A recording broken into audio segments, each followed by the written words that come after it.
But take a look at that if you want. We got a big UFC 15 fight pay-per-view card coming up tomorrow, and obviously answering your DFS strategy questions as always in the YouTube chat. I see you guys in there. Give me those thumbs ups on your way in the door. Thummy thumbs, thummy thumbs, thummy thumbs. Hit the subscribe button if you're new here. Hit the notification bell to know when we go live. Matt Mears, Shannon Lambert, Chris B, Doug Montgomery, Eric Johnson, Card Fan, Bart B, Hog Lawrence, Josh Duck. Good morning, or GM. Obviously, the GM people are the crypto NFT people, I'm assuming. GM, coffee cup, right? People are in a cult. That's what it sounds like. That's what it all seems like to me. One big cult. Let's see. Okay, so NFL. Do we have any more clarity on the Chargers situation? Is Mike Williams going to play as long as he tests negative? What? And then he could be back tomorrow. I don't know. We need to figure that out. I mean, we still got some Q tags out there, so we're not exactly sure, but we have a little bit more information. I'm looking at our Gridiron IQ projections that were updated as of last night, and if you played Showdown last night, hope you played Dalvin Cook.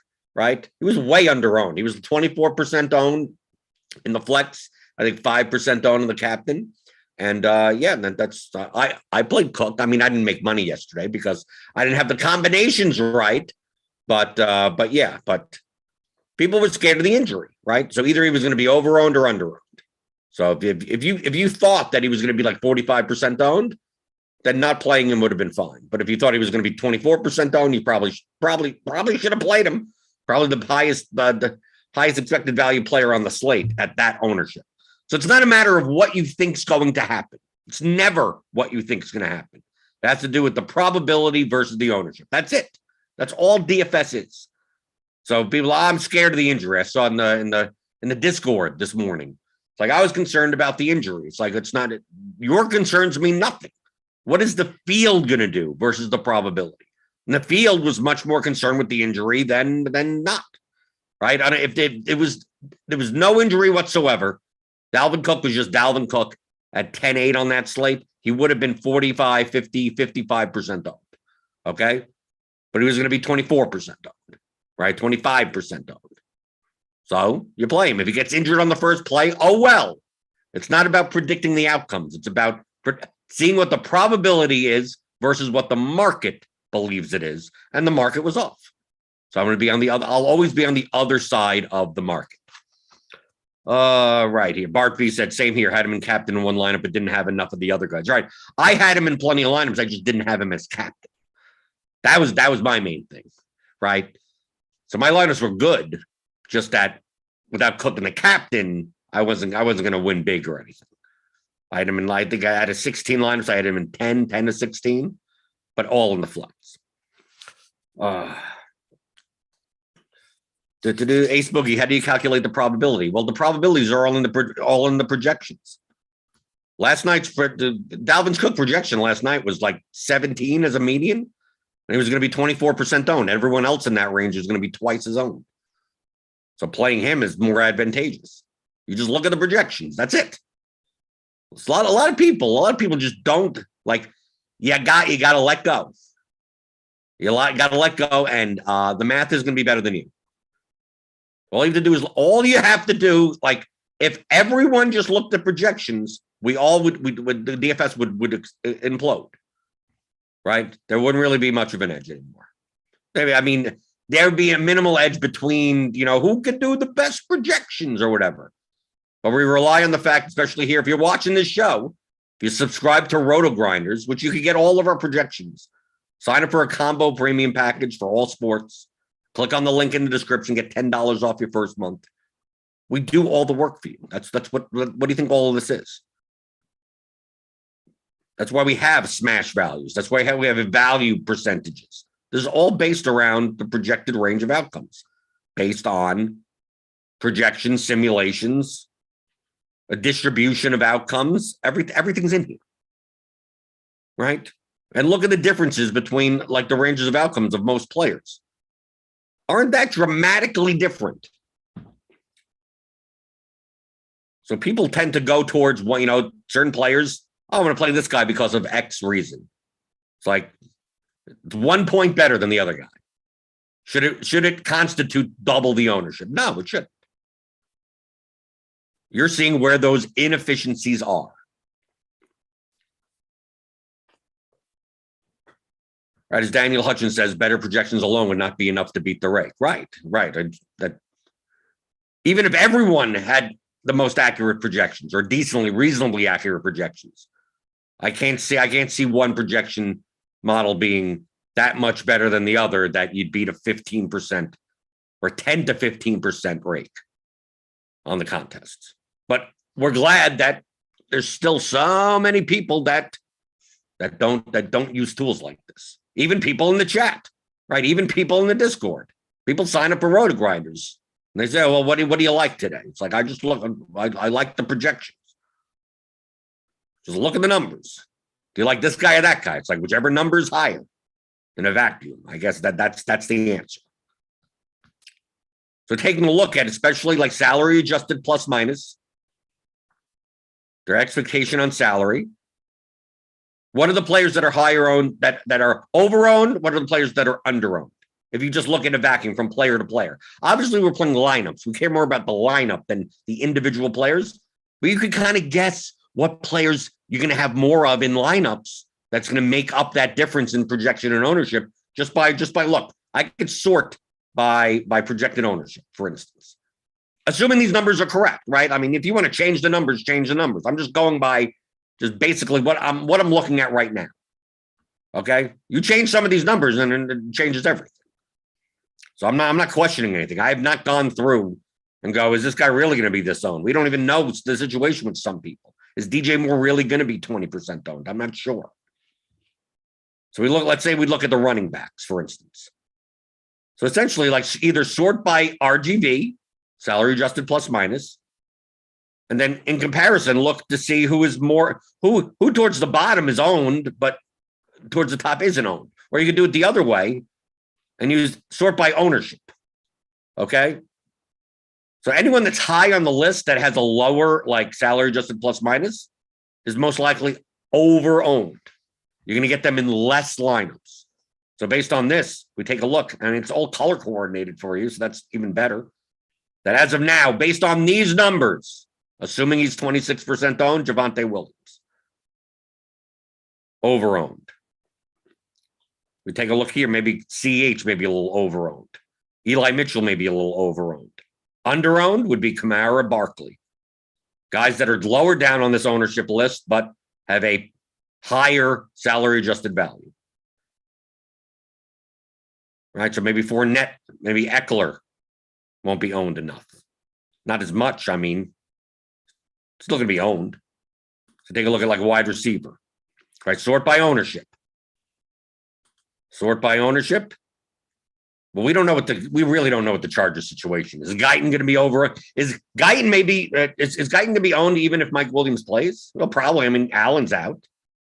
So it looks like Guyton over-owned, Judy over-owned, Landry, Higgins, but a little bit over-owned, Chase, Beasley, a little bit over-owned, maybe even McLaurin at 8% maybe over, Mike Evans at 7% maybe a little bit over, maybe. Well, not much. You get down to garbage down here. Who's under-owned? Well, Mike Williams, if he's going to be only 15% owned. Elijah Moore, maybe, under-owned.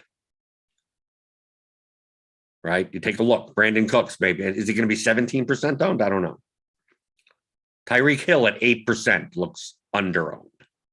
DK Metcalf at 8% looks under-owned.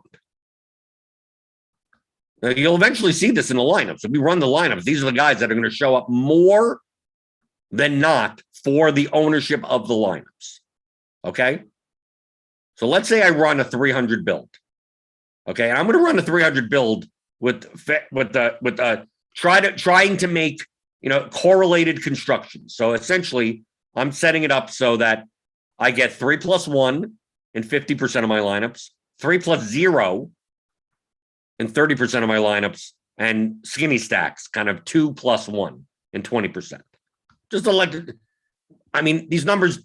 Oh, you always do it this way. No, I'm just saying. I'm just making some baselines, just so we get a whole variety of different types of lineups. 50% of the lineups will have a secondary stack in it. Does that mean you should play 50% of lineups? No, it doesn't. It doesn't mean any of that. Right? I always have to say I'm putting this up just to blurt out example lineups instead of having all of one type of lineup, but we have multiple different types of constructions. 50% of the lineups will have a running back and a DST together. Does that mean you should be doing that? No. It just means that I'm just looking, for example, for today's show to get as many different types of lineups that kind of make sense in a vacuum singularly. So you see, oh, it's a stack here, it's this thing there. And depending on the projection, maybe there won't be a secondary stack. Maybe there will be. So this is not like, oh, this is the way that you set up your stacks. This is the cheat code. There's no cheat codes in optimizers. There's no, I'm just giving just a broad template of what the lineups should look like, just so we could go through 300 lineups, right? And I'm setting up quarterbacks at like 10%. So we're going to get at least 10 different types of stacks. That doesn't mean you should do it that way. I'm just trying to get 300 different types of lineups. So if I don't set max exposures, we're going to get like the same lineup with a 1v1. I could set unique players to 2 also, or 3 or 4. I'm just trying to get a wide array of lineups. So I'm going to build 300 like this. This should be good, right? So I'm going to build these because then we're going to start eliminating some. And you're going to see by the time we finish eliminating lineups that all the players that I mentioned based on the numbers, the guys that are, quote, under-owned, you're going to see a lot more. You're going to see that that's going to be the guys that are going to be in many of your lineups. And the ones that are over-owned, based on that salary-adjusted value, you're going to see less of. I mean, so it's not something you even have to, it's not even something you even have to do manually. Oh, I'm going to go through and I'm going to X out people. You don't have to X out anyone. You don't have to set exposures on anyone. But it's just pure math. That obviously players that stand to have a higher expectation versus their ownership are going to come out more. Well, obviously, the people that have the players that have higher expectation based on their salary are going to come out more. And then once you eliminate lineups that are too high owned for their projection, the ones that are over owned start coming out of your set of lineups. The ones that are over owned, like I'm expecting, like when we start excluding people, we start eliminating lineups, that we take a look at this ownership, that we're going to be getting rid of a lot of Javonte Williams lineups. We're going to get rid of probably a bunch of Antonio Gibson lineups also. But we're probably going to get a lot more Eckler, Fournette, Barkley, Kamara. We're probably going to get a bunch of, if Barkley's projected ownership is 10%, we're probably going to end up getting, we may end up Barkley in half of our lineups. Maybe. So that's what I want to show you. And it's going to take a while to get 300 lineups to get spit out because I put so many different varieties and types of lineups. Just to show a little bit more realistic type of spread. Obviously, if I don't set anything, we're just going to get 300 optimals, and you're going to see like 98% of one guy in a lineup. And that isn't necessarily reasonable when you're building GPP lineups. We're getting news. I see on my Twitter timeline that it's unlikely DeAndre Swift plays Sunday in Denver. Does that help? Or does that mean we play Jamal Williams? Do we have Swift? We have Swift in. Jamal Williams, 5,500 at Denver. Not the greatest of matchups. Makes him more of, I guess, it bumps him up more. But I think I don't think Jamal Williams is gonna get up there, especially since he only played like 47. They spread it out a lot more last week. The Lions did. And we got guys. We got Barkley. We got Jacobs. We got Gibson at 6K. I don't necessarily think Jamal Williams is going to make that much of a difference. So this is still building. This is going to take a while for 300 because of all the settings and all the, just trying to fit everything together.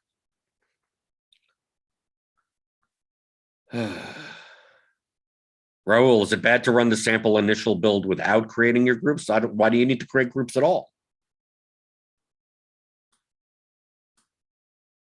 You use the tools to build the lineups you want. I constantly have to say this. So I know where that question comes from. An optimizer, I'm going to repeat, I repeat this so many times, and until you get it, you're never going to be a winning player. An optimizer, such as Lineup HQ, is an efficiency tool. It's not there to build winning lineups, okay?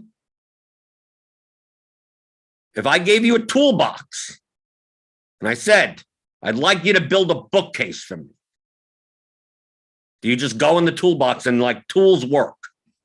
Like, no. Well, what do you want to build? Well, I don't know. Well, until you don't know until you know exactly what you want to build, are you building a 4-shelf bookcase? Are you building, what type of wood is it? The tools in and of themselves don't do anything other than obviously increase your efficiency. It'd be very hard to nail wood together without a hammer, right? You're going to have to find a heavy book, right? You'd find a heavy book and take a running start. And maybe by the end of the week, you'll have that nail in the wood, right? Or something. That's what the tools are for. Should you be doing this when running? You could do it any way you want. This is here to make it easier for you to build the lineups. You already know what you want. I'm building a king size bed. Okay. How do you build a king size bed? Well, what type of headboard are you having? What type of the foot stuff? I don't know. I don't do construction. I'm not a carpenter or anything. But that's what I'm talking about. Imagine an architect just going like, okay, I'm not going to have any plans. I'm just going to go there and just I'll grab some stuff and we'll see what this building looks like at the end. Like, no. What is your plan? So do you need groups? I don't know. I don't even know what lineups I'm building yet. So I'm running these just to get a sense of something. So do you set everything I'm going to set all the exposures. I know so many people that do this. So many losing players that do this. They go in, they start setting, I want 20% of this guy. I don't want more than 10% of that guy. And they start filling out like so much stuff. They go into build rules. They go, I want 3 uniques. I want no more than 10% of any defense. I want 30% wide receiver. And they start filling all these things. I don't want more than 120% lineup ownership. And they go through all this stuff. And it's like, how do you know that's making, and then they press the build button. They build 150 lineups or whatever, 20 lineups, and then they enter it. And I'm like, then they complain. It's like, the optimizer gave me, out of my 20 lineups, gave me 12 of this guy and they sucked. Why? The optimizer's bad. Number one, you didn't check your line. Did you want to play 60% of that guy? Well, no, but that's what the optimizer gave is. Well, you don't have to play those. There's 100,000s of lineups that you could play. Why did you play those 20? Well, that's what the optimizer told me. No, the optimizer didn't tell you anything. You told it. You told it what to do. Why are you going through and setting a million different things as if you know what the lineups are going to look like after? Like, dude, either you know exactly what you want and you're just going to build them directly like that, or you're going to run lineups and see what shows up. See, oh, that's a good combination. That's a potential thing here. That's just a whatever. And then you could curtail it from there. Or you could go and iterate like one after, you could iterate 50, 100 times. But if you notice, it's like most of the time, like these numbers over the min max and everything like that, when I'm building lineups, when I'm building like 150 lineups, are like the last things I do. And that's from a diversification standpoint. That's not even from a lineup standpoint. I'm not going in and just setting every option under the sun. I'm doing something more like this. Like, to me, this is a little even too constraining. Right? I'm just like, okay, let me see a whole bunch of lineups with 10 different quarterbacks potentially. Some secondary stacks, and even this may be even too limited. And people are going in and setting even more than this. Right, we're still getting 91% Mike Williams. Look, 80% Saquon Barkley. It's 57% Fournette. Based on the ownership versus the projection that we currently have. right? And I'm going to remove this. Let's see. Okay, so quarterback to quarterback. We'll see. We get a whole bunch of quarterback. One Mike Glennon lineup. Oh, we got a Mike Glennon. Right? Taysom Hill, Kamara Smith. Got a whole bunch of stuff. So let's say we start removing lineups. Now we have 300. This is going to take a while. So we do the very blunt methodology of just, compare the ownership to the projection, and you don't want to play a lineup that is higher projected than the higher owned than the one above it, right? So 127, 120, right? Because they were sorted by fantasy points. This is a very blunt method. This is not the method. It's just a blunt method. Doesn't mean oh, this lineup is 9% more owned and 0.02 less projected. It's a horrible lineup. No, this is probably a very good lineup also. But you're not going to be able to. You're not going to be able to play 300 lineups. You're not going to be able to play 1,000 lineups. You have to cut some of it off, right? So I'm just showing. Once we remove, right now we're down to 103, right? So now we're removing the lineups that are over 103. There may be a lot of them.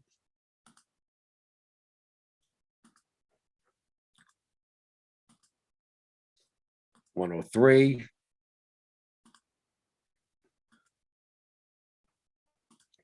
And someone in the Blenders Game Theory channel has an Excel spreadsheet that you could potentially do this. I don't necessarily like the functionality of how he has it set up, where you could basically download. You have to download basically the player projections onto one sheet, and then the lineups that you have on another. And then you cut and paste the lineups in, and it'll show you like zeroed, like any lineup that is like higher owned than the one above it. It puts like a 0 there and a 1 for the ones that aren't. So you could highlight which lineups are left, but it doesn't tell you like the figures. So I'm going through. Okay, this is 102.5. Okay, that's lower. The reason I'm going through all of this is to show you what ends up when you're done with it, or what players end up there. Like we're going to see a lot of when we went through with the RGV value, like the ones that are over-owned and under-owned, you're going to see that in the lineups that are left. I mean, you already see that in the lineups that are here to begin with. So 103, 102. So we're looking 102, 101. Okay. I'm probably going to end up skipping over something. 101, 101, right? So we're getting rid of the ones that are higher owned than 101. Okay, here's a 97 line. 97. And like I said, this is a blunt method. Ownership sum is not the best. Ownership product would be better. But even then, ownership product is still is more of a blunt tool. But the concept still applies. Your goal is to build lineups that have the highest projection for the lowest ownership. Right? So we have plenty of lineups here that are in like the 130s that project lower than the lineups of, lineups that are 103, 97 have a higher projection. Doesn't mean you can't play these lineups. These lineups could still be plus EV, but not as plus EV as the lineup above, right? That's essentially what we're doing. But yeah, these could be very good lineups. But if you had to condense it down, you could only play 20 of these. Don't you want to play the 20 lineups that are the highest expected value? Let's see. Can we find? We're going to get to some point. I mean, because I put 10% on quarterbacks, so we're going to get some lower owned lineups, even if they don't project that well. We should at least. Now, what do we have to be? We have to be 97. 97. Feel free to post your questions in the YouTube chat as I do this. I know this is not very interesting to hear on the podcast feed. Like all I hear are mouse clicks.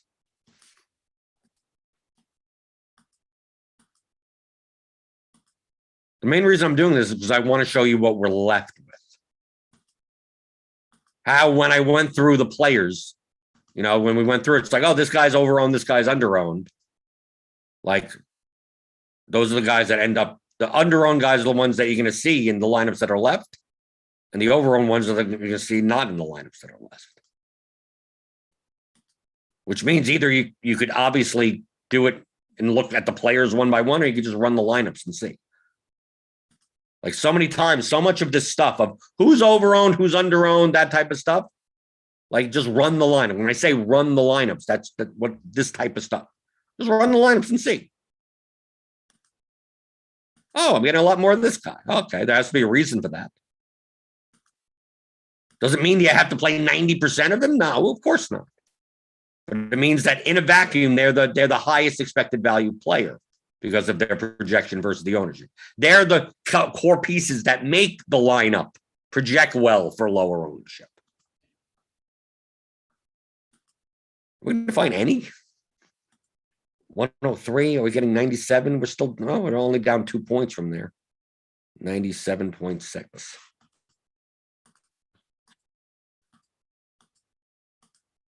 $97.6. Okay, 96.9. Okay, we got 97. The fever's coming down. The fever's coming down.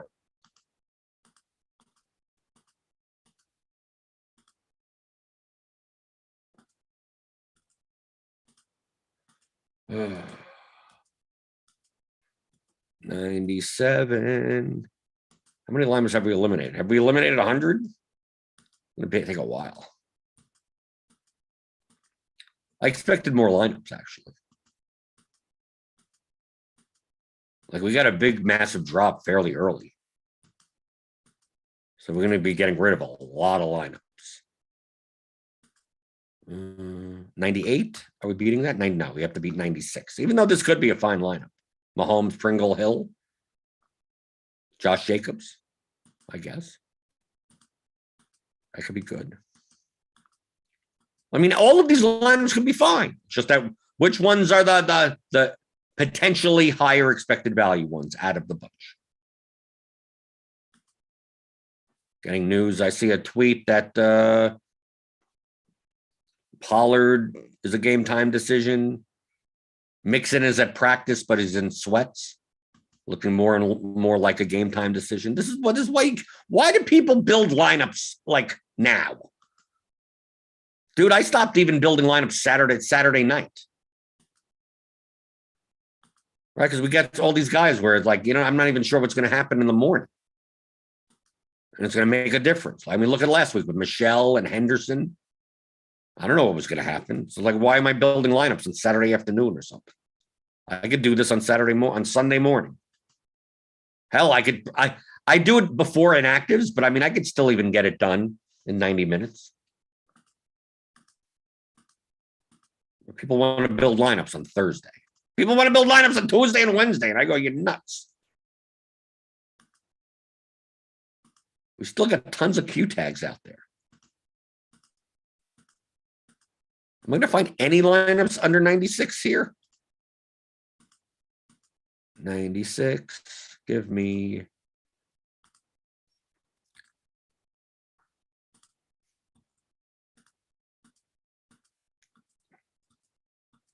Are we going to find anything? How many lineups are left? Oh, we got 82. Okay, we got rid of a lot of lineups. Okay, I just want to make sure. It's like, no, this is taking forever. So we're almost there.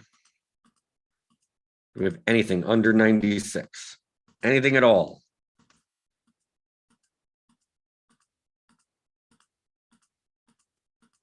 $96.1.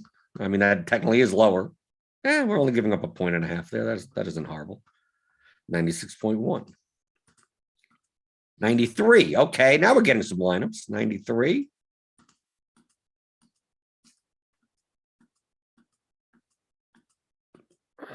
Come on.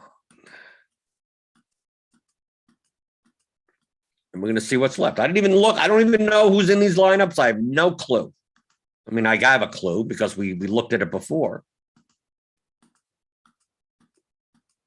And it's not like I'm eliminating, oh, I can't play this guy or that guy. No, you just line up. I'm just looking at two numbers. That's it. The only two numbers that really matter. Okay, there we go. We're down to 9 lineups.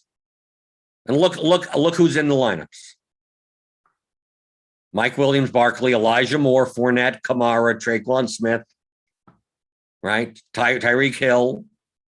Like what we're not getting at running back. Barely getting Jacobs. We're getting a lot of Barkley, Fournette, Kamara, not getting Mixon, not getting Gibson.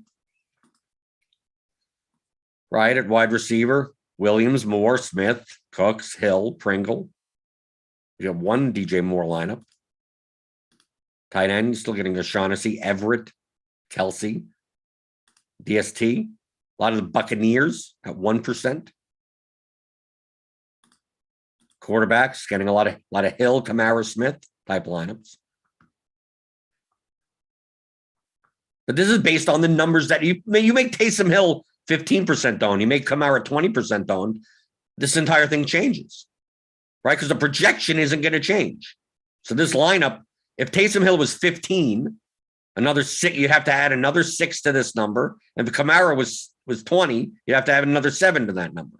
But the projection would still stay the same, which means now these lineups actually end up being over. That little difference. Traquan Smith, instead of being 2% owned, is 8% owned.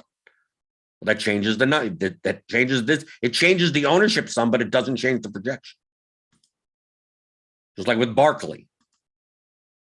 Right? It's like, oh, if Barkley's projection goes down, it changes, right? If Barkley at 16.65, let's say, gets projected at 13.65. Well, now you're taking 3 points off of there, but nothing off the ownership. The numbers matter. So although I'm just doing this process based on the numbers that are currently in Lineup HQ for Gridiron IQ. If you're using another projection set, if you're building your own projections, you're changing the ownership. Do that before you do any of this. So you're just basing it on these numbers. The whole goal before you do this is to get all the players down to 2 numbers. Whatever 2 numbers you use. Can I use ceiling projection? Of course you can. So use that as a number. That's fine. But you want a projection number and an ownership number. That's it. You obviously want the ownership number to be as accurate as possible. You're not going to ever get it perfectly. But maybe you don't think Javonte Williams is going to be 26% owned if Melvin Gordon's in.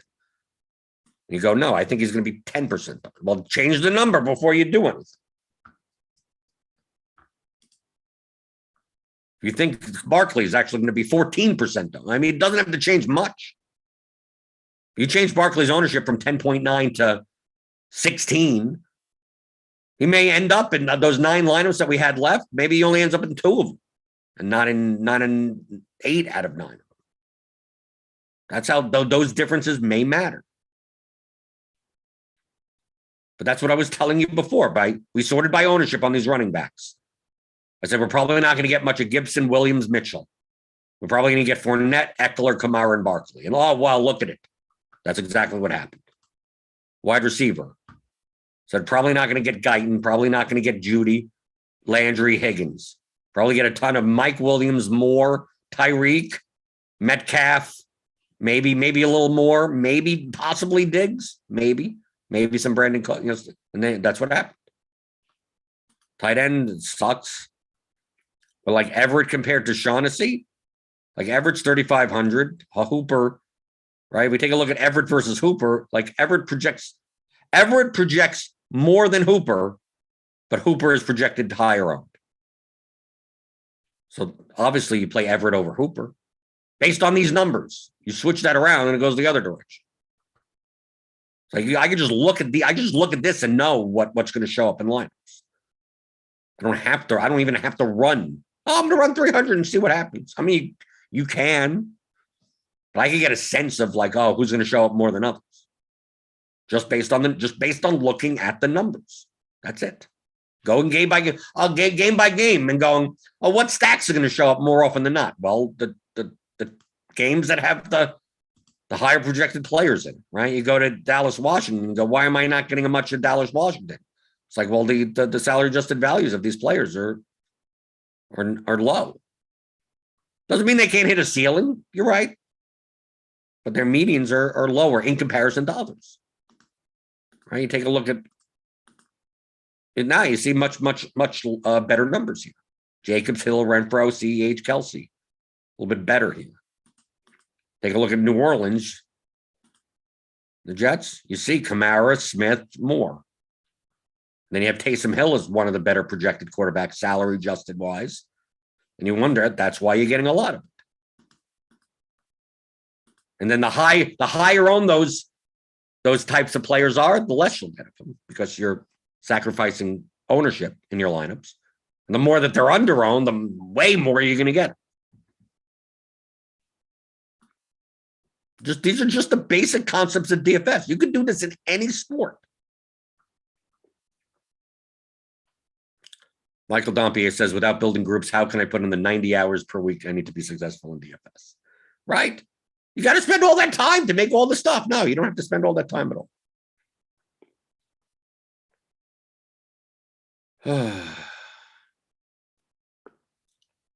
Bjorn Hagen, is there a way that you could quantify correlation between quarterbacks and pass catchers or run backs? Yeah, just to regress the data, the past data. Obviously, intuitively, a quarterback and a wide receiver is going to be correlated to each other. How correlated? You'll get a correlation coefficient. If you look at all the past data, but remember, NFL is such small sample sizes. This guy is 0.16 and that guy is 0.12. Well, I got to play the one that's 0.16. How much dramatic of a difference in a one-game sample size is going to matter?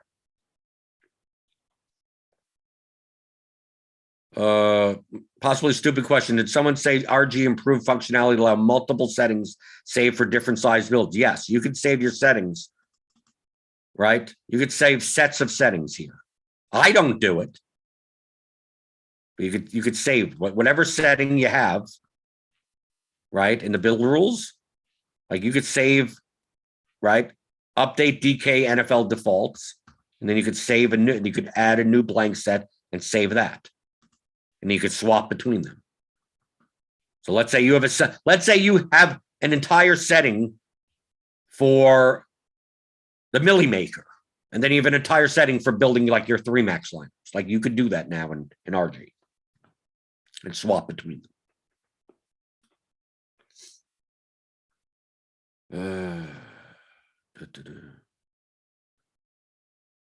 Right, Eric Brunick already answered that question. Raul says, so now that you've cut it down to 9 lineups, you have an idea of what stacks you want to run, and you'd rerun those primary stacks, right? Well, you could. Depends on what you want to do. I'm just getting a sense of who is under-owned, who's over-owned, what type of combinations. Do I want to play a chalky James O'Shaughnessy in the tight end spot? Maybe not necessarily. Maybe I'd rather play Everett there instead. I mean, I just look through and I go, okay. Taysom plus Kamara plus Smith. Maybe what are the Taysom plus not Kamara? I mean, can I do Hill plus Smith as a single? Right? Can I run Hill? Do I have any Hill, Smith, Elijah Moore lineups? Like all of these have Kamara in it. Right? But I think based on this, I could still run decently good lineups with Hill plus Smith. So I don't have Hill and Kamara in the lineups together. I could have him in some lineups together, but I would think that Hill plus Smith plus Elijah Moore is fine also. If you take this to extreme, you're going to end up with like the same lineups. Right? I mean, just take a look. The diversity between these lineups is very low. So you have Williams. Look how much of the same guys you have in 9 lineups. I'm going to play 100 lineups and have 80 lineups with Mike Williams in it. You can. Those lineups are still they're still the best lineups. But do I want to be that less diverse? Especially in a sport that has high variance? Probably not. So I just want to look at the possibilities. So like based on this, it's like, why don't you play 150 Taysom Hill lineups? Well, you can. And it would be plus EV probably. But if the Saints crap the bed, well, you lose all your money. Why not build good lineups for different teams also? You can. People don't realize how many plus EV lineups there are. 100,000. Okay, how many are you building? 20. Okay, choose 20 out of 100,000. There's probably, what, 50,000 to have about the same expected value. So you have 50,000 to choose from. And it doesn't matter what 20 you choose. Right? If you played this slate a million times, whatever 20 you choose, you're going to end up with the same amount of money at the end. So then which ones do you choose? Would you choose? Since you're not going to be playing it a million times, I'm probably going to be more diverse. That isn't incorrect or correct. It's just that I could play 20 Taysom Hill lineups. But if you're telling me that there are similar expected value lineups for literally any out of these 50,000 or whatever, then give me a diverse set of them. So I have different paths to potentially win. So I don't put in $1,000 and get back zero. Or put in $1,000 and get back $1.5 million. That's a diversification thing. It has nothing to do with strategy.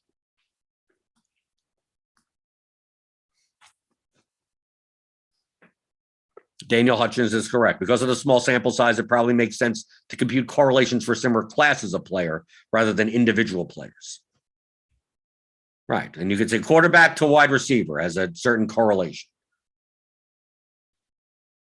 Why, different types of players, if anything. But to say it's like, oh, what's the correlation between Brian Tannehill and Julio Jones? Like they've only played like 5 games together. Or especially between wide receivers. Like DK Metcalf and Tyler Lockett have played a lot of games, and that's still a small sample size to say when are they correlative. And what's the coefficient between them? The R. For most teams, Galladay and Shepard, what's their correlation? Well, Galladay's only been on the Giants just this year. And I think maybe, I don't know how many games they even played together. Maybe they've only played 3 games together because both have been injured for games. So, like, what is that worth? 3-game sample size of that, and it doesn't mean anything. You care more about, like, a running back versus wide receiver on the opposite side of the game, like that type of thing. From a larger sample size, from 5-year, 10-year, 20-year sample size.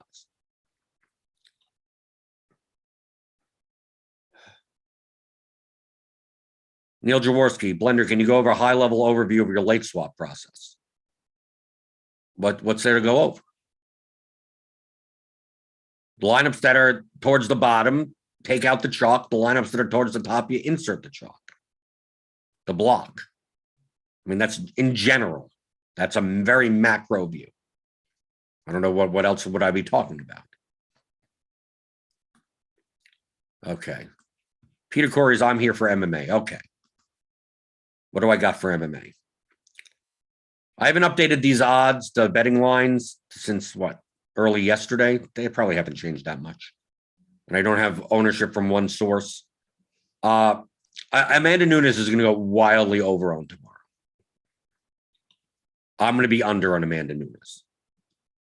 Now, she's minus 950 to win and minus 2. She's 90% chance to win and 73% chance of winning inside the distance and 40% chance of winning in the first round. The problem is that she's expected to be about 60% owned. And it's a 15-fight card, and she's the most expensive fighter. She has the highest likelihood out of all fighters of scoring 100 points. The highest out of all fighters to score 100 points. But there's 15 fights on the card. Amanda Nunes' first round victory at 100 points at 9,500 may still not be optimal. Now, if she gets 140, yeah, then you're probably going to need her. But we have so many guys up here, so many fighters. Silva's minus 205, 67% inside the distance. Jillian Robertson is 55% inside the distance, 16% owned. And Robertson's more of a grappler. So Robertson could get a third-round finish and actually outscore Nunes. Alex Perez, look at the inside distance lines of a lot of, 49%, 52%, 48%. We know O'Malley's going to be popular. Like there's so many fighters. You got obviously the main event fighters, but you got just in the in that from 8,000 up. Look, Jeff Neal, 36%. Ponzinibbio, 33%. The heavyweight fight between Sakai and Tuivasa, 43% for Ty. Mariz is 43%. Garbrandt's 38%. Ryan Hall's 49%. Like any of these fighters, we have so many of on a 15 fight card, there may be 12 finishes. There may not be that many decisions on this card. And there's so many fighters that could score massively.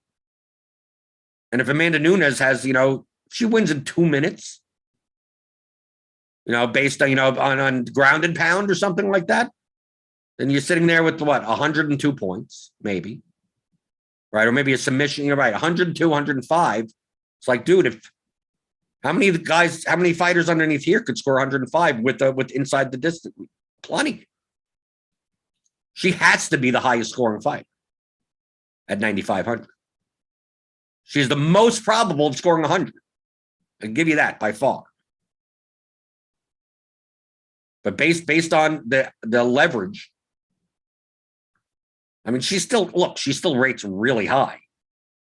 But Robertson, Garbrandt, Ryan Hall, I mean, even Silva and Perez, compared to their ownership. Because look, if Silva's going to be 30, Silva's going to be half as owned as Nunes, and he's about 67% chance to win inside the distance also.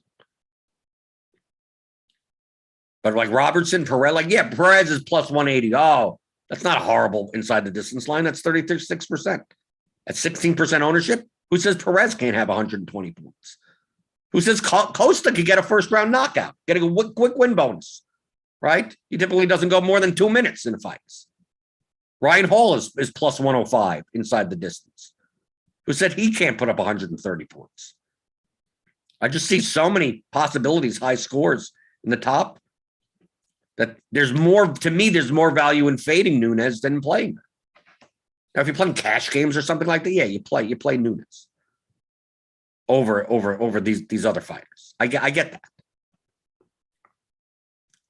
So that's really what I see here. There's just so many. Look, these inside the distance lines are nuts in relation to a lot of slates that we'd play in MMA. Look, currently we have 4 fighters that have over a 50% chance inside the distance, that have minus money ITD. We have 2 that have minus 200 ITD. And then in this mid-range, we have a lot of even fights. One of these fights, boom, 132 points. It could be any of these guys. Probably not Dominic Cruz, but probably not Miranda Maverick either. Probably the least appealing fight is probably Maverick and Blanchfield. I mean, from an ITD perspective. I mean, look, Jordan Wright has better inside the distance odds than that fight. But to me, I'm going to be targeting, like, to me, my favorite, the most under-owned fighter, as of what my numbers say right now, on the top end is Jillian Robinson. And the most over-owned is Sean O'Malley, which means I may be playing a lot of Rolene Paiva, and hopefully Paiva can get a submission. Paiva may be one of the lowest owned fighters on the slate. The problem is that, like, on a 15 fight card, like Paiva, like, I don't know how many points he could score, because Paiva's path to victory is a submission, and O'Malley's not going to come close. I mean, O'Malley's long, and he's not going to let Paiva come close, and Paiva doesn't really strike much. So unless O'Malley makes a mistake, I don't know. It's not a matter of, like, yeah, Paiva could win, but I mean, I don't want a 3rd round submission win. A low, with 2 takedowns or something. I mean, yay, 75 points. Like, I'm not sure if that's good enough on this slate. But I'm not interested in playing Juliana Pena. Good luck with that. Massive. You need a massive. Look, she's only going to be 6% owned, and she's still like one of the lowest rated fighters in my quote model. More likely to play Jordan Wright than anything, or Priscilla Catch a Beating. That's her name, because she always catches a beating. Cachoeira, she'll probably be over-owned. I don't think she'll be 18% owned because people are going to want to play the top end people, and they're going to have to find someone down here. And they don't rate out very well. Schnell could get knocked out. He's gotten knocked down in the first round like 5 different times in the past couple of years. Do we play right against Bruno Silva? I mean, I guess you could do that. That's possible. But I think a lot of people will try to play like Nunes O'Malley. And then you're gonna have to, and Kelly's gonna be popular down here.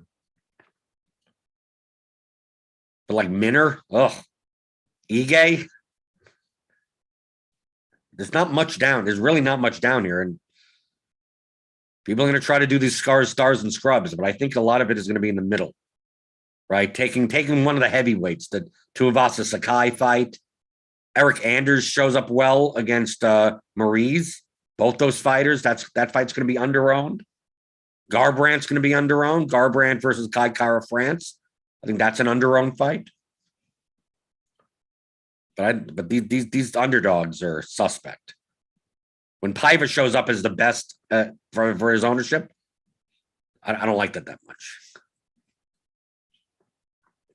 But that's what I got for MMA. Right, Bulldogger says Nunes could easily be outscored. Right.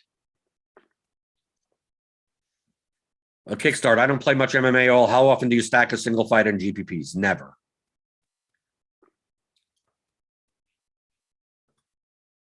The only way that you would possibly consider it is possibly on the very small cards.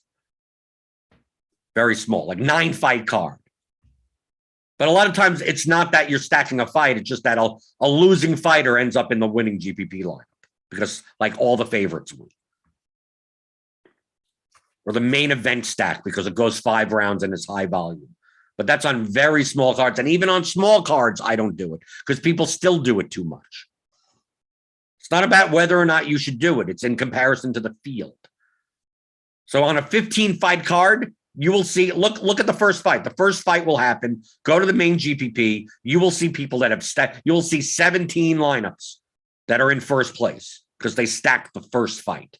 And you look at that, you look at those lineups and you go, thank you for paying the rate.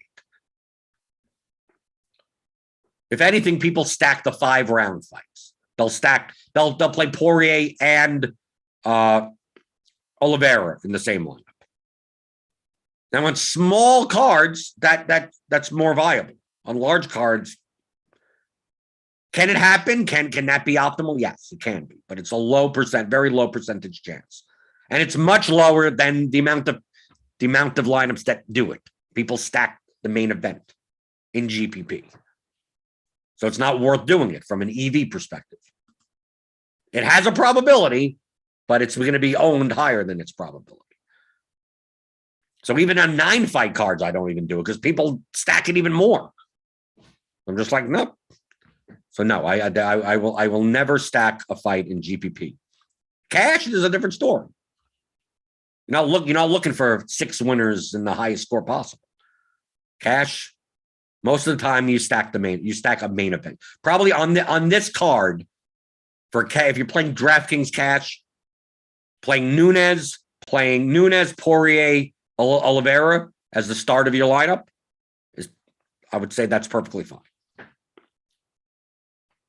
You're guaranteeing, you're pretty much, I mean, unless Nunes is going to be so high owned that even if she lost, it wouldn't matter in cash games. But you're guaranteeing yourself essentially, Nunes plus the win, at least 100 points out of the main event fight, out of the Poirier Oliveira fight, no matter who wins. Because you don't need 6 winners in cash. If you can get 4 high scoring winners in cash, you're good, typically. If you get 5 winners in cash, you're gold. So if you go Nunes, Oliveira, Poirier, you're guaranteed to have a loser in there. But if you get all the other winners, doesn't matter what they even score typically. Get 3 other winners in your lineup and you're good. Or get 2 high scoring winners in your lineup, you're good also. That's typically when you would stack. It would be more for cash games, more for double ups and head to heads.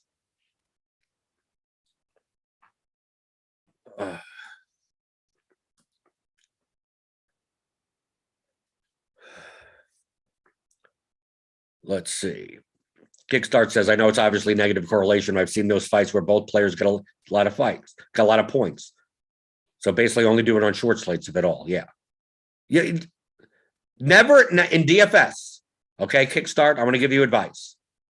There's playing something because you've seen it is not logic. That's a losing player's mentality. I've seen a lot of fights. I've seen a lot of things happen. I've seen the fifth wide receiver in football games put up 160 yards passing, 8 catches, 160 yards, and 2 touchdowns. I've seen it before. Am I playing John Ross on the Giants on Sunday? No. But I've seen fifth wide receivers do it. Like that. You can't think of those mentalities.